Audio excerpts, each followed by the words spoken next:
জম্মু কাশ্মীৰৰ সাংসদ ফাৰুক আব্দুল্লাই যিটো কথা কৈছে যে জম্মু কাশ্মীৰ এদিন গাজাৰ নিচিনা হ'ব, একচুৱেলি তেখেতে সদায় বিচাৰিছে যে জম্মু এণ্ড কাশ্মীৰত যাতে ইনচাৰ্জেঞ্চিয়ে বিৰাজ কৰে।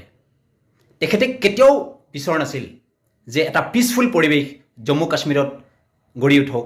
আৰু তেখেতে যিটো কৈছে যে ভাৰত পাকিস্তানৰ যিটো জম্মু কাশ্মীৰৰ বিবাদ সেইটো লৈ এটা আলোচনা হ'ব লাগে, একচুৱেলি তেখেত যদি ইণ্ডিয়ান নেশ্যনেল হ'লে হয় কেতিয়াও নকলে হয় যে এই বিবাদটো এটা আলোচনাৰ বিষয় হ'ব লাগে।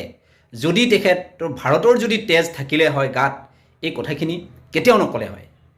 আপোনালোকে দেখিছে যেতিয়া তেখেত ডমিনিয়ন ইন পজিশ্যনত আছিলে, যেতিয়া শাসনৰ দায়িত্ব তেখেতৰ তাত আছিলে, তেতিয়া লাখ লাখ মানুহ কিবা কয় জানো বল্লেবাজি, পাথৰবাজি, ইনচাৰ্জেঞ্চি এইবোৰ কৰি মৃত্যু হৈছিলে।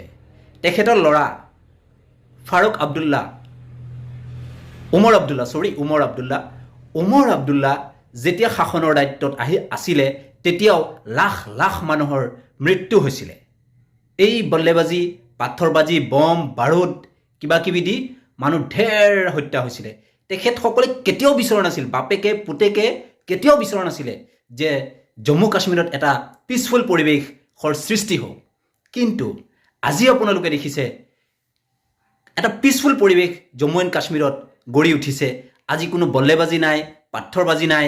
আজি আপোনাৰ গোটেই মানুহখিনি চিমিলাৰ, ইণ্ডিয়ান নেশ্যনেল ইকুৱেলিটি চবৰ মাজত আছে। আৰু আপোনালোকে সেইটোও দেখিছে যে আগত গধূলি কেতিয়াও মানুহ ওলাব পৰা নাছিলে ঘৰৰ পৰা। সন্ধিয়া হোৱাৰ লগে লগে কোনে কাক পাথৰ মাৰিব, ফায়াৰিং কৰিব, ক'ত বম বাৰুদ দিব। কিন্তু আজি এনেকুৱা এটা পৰিৱেশৰ সৃষ্টি হৈছে যে তাত মানুহে শুব পাৰিছে, মহিলাসকলে শুব পাৰিছে। আমাৰ জম্মু কাশ্মীৰৰ নেতা উমৰ আব্দুল্লা আৰু ফাৰুক আব্দুল্লাৰ এটাই উদ্দেশ্য আছিলে যে নিজৰ ৰাজ শাসন লাগে আৰু মানুহখিনি মৰি যাওক। আৰু এতিয়া বিচাৰিছে যে গাজাৰ নিচিনা এটা পৰিৱেশৰ সৃষ্টি হওক। গতিকে এই ধৰণৰ নেতাৰ একমাত্ৰ স্থান হৈছে জেল। যেনেকুৱা বেলেগ নেতাসকলক গৃহবন্দী কৰা হৈছে, মই ভাবোঁ তেখেতকো, তেখেতৰ ল'ৰাকো গৃহবন্দী কৰি ৰাখিব লাগে এই ক্ষেত্ৰত।